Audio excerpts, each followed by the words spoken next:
السلام عليكم. وحشتوني يا رب أكون أنا كمان وحشتكم. بص بقى، أنا جاية أقول لكم على موضوع جدا جدا في منتهى الخطورة، وعرفته بالصدفة مش أكتر. أنا كنت النهاردة في مباحث الإنترنت، هحكي لكم بعدين كنت رايحة لإيه. بس أهم حاجة دلوقتي بقى الموضوع اللي أنا هحكي لكم عليه ده. طبعا كعاداتنا كمصريين لما بنقعد في أي مكان انتظار، حتى لو كانت مستشفى عيادة دكتور، بنموت في اللت مع بعض ونعرف مشاكل بعض. دي طبيعتنا، احنا هنغيرها. قعدت جنبي بنت، هي عروسة، بقى لها حوالي سنة قعدت جنبي، فهي عمّالة تعيّط وعمّالة إيه، تتكلم في التليفون وتتخانق مع جوزها ومش عارف إيه والكلام ده. فأنا سِبتها خالص لغاية لمّا إيه، هديت كده وسابت التليفون. وبعدين باقول لها إيه: "مالِك، أنتِ جاية تشتكي من إيه؟ جاية تشتكي هنا ليه؟ يعني عندِك شكوى في مباحث الإنترنت ليه؟ تليفونِك ضاع؟" قالت لي: "لأ."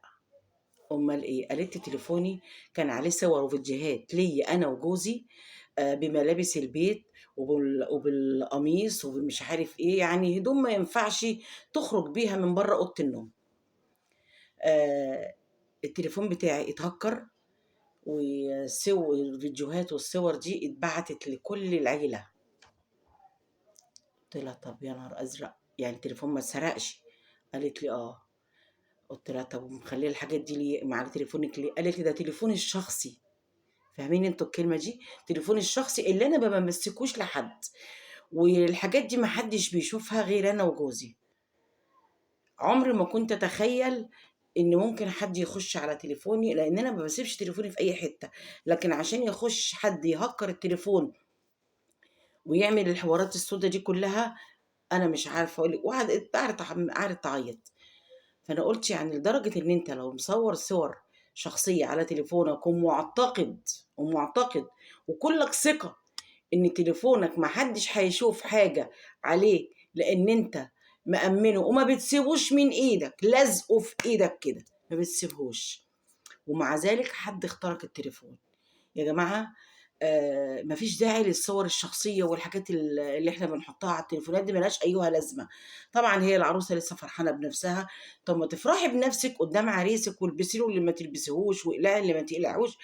كل الكلام ده ما تخلّوه بينكم وبين نفسكم. إيه لازمة الكارثة والمصيبة اللي أنتم اتحطيتوا فيها ديّة؟ طبعًا حتى لو اتقبض على الهاكر دوّة، وإن شاء الله هو هيتقبض عليه، لإن أنا عايزة أقول لكم الناس بتوع مباحث الإنترنت ناس قمة في الأخلاق، وبياخدوا منّك الموضوع كلّه وبيتشاوروا معاك وتحكي لهم على كل اللي أنت عايزه، ويقول لك سيب الموضوع على ربنا وعلينا بقى. فحاجة كده بتطمّن قلبك. لكن أنا عايزة أقول لكل بنت وكل شاب: اوعوا لو سمحتوا الصور الشخصية ديّة تنزّلوها على تليفوناتكم. ما فيش داعي يا أختي تتصوري لي وأنتِ لابسة عريان، والّا وأنتِ لابسة مش عارف إيه، أو أنتِ لابسة اللي مقلوع يعني، وتقعدي بقى فرحانة أنتِ وجوزِك وتنزّلوا وتخلّوا الصور دي عندكم على تليفونكم، اعتقادًا منكم إن ما الصور دي ما حدش هيوصل لها. أنا عايزة أقول لكم البنت دي كانت حريصة كل الحرص، ومع ذلك برضه ربنا رزقها بابن الحرام اللي هكّر تليفونها، والصور دي بقت على المشاع والفيديوهات. هي لمّا ورّتني الفيديوهات أنا اتحرجت جدًا وأنا باتفرّج عليه. قُلت لها: "أنتِ ليه تعملي كده؟" قالت لي: "أنا عملت كده عشان ده تليفوني اللي ما حدش بيمسكه غيري." فأنا قُلت آجي أقول لكم، يا جماعة إحنا بقينا في عصر دلوقتي كل حاجة مفتّحة، ما تتخيّلش أي حاجة، ما تتخيّلش أي حاجة إن هي مستبعدة، ما فيش الكلام ده. أنا عايزة أقول لكم إن الكاميرا بتاعة التليفون دي اللي قدّامي أنا باصوّر بيها أنا أهو لنفسي، مع ذلك ممكن يكون حد مخترق التليفون وإن أنا كمان بيصوّرني.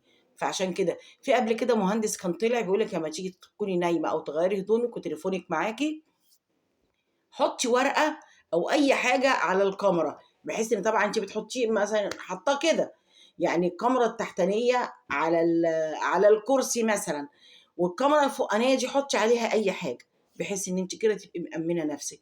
مش هنخسر حاجة والله يا جدعان، مش هنخسر حاجة. يعني ما الاقيش واحدة مثلًا داخلة واقفة لي قدّام التسريحة وحاطة التليفون قدّامها وواقفة بتتسرّح وعمّالة تعدل في نَفْسها ومش عارف إيه. اوعي تثقي إن التليفون ده شخصي. أديني باقول لكم أهو باحذّركم. ويا جماعة لو سمحتوا شيّروا الفيديو ده عشان البنات اللي ما تعرفش وعايشة الدور إن التليفون ده شيء شخصي بالنسبة لها وما حدش بيمسكه، يبقى قابليني يا حلوة. أنا شُفت بعينيّا الفيديوهات، وشُفت البنت كانت منهارة قد إيه. يا ريت، يا ريت يا جماعة نشيّر الفيديو ده لو سمحتوا، لو سمحتوا شيّروا الفيديو ده وما حدّش يحُط صور شخصية تاني. يا رب نسمع الكلام يا رب، يا رب نسمع الكلام بقى. شيّروا الفيديو لو سمحتوا، يا ريت. سلام عليكم.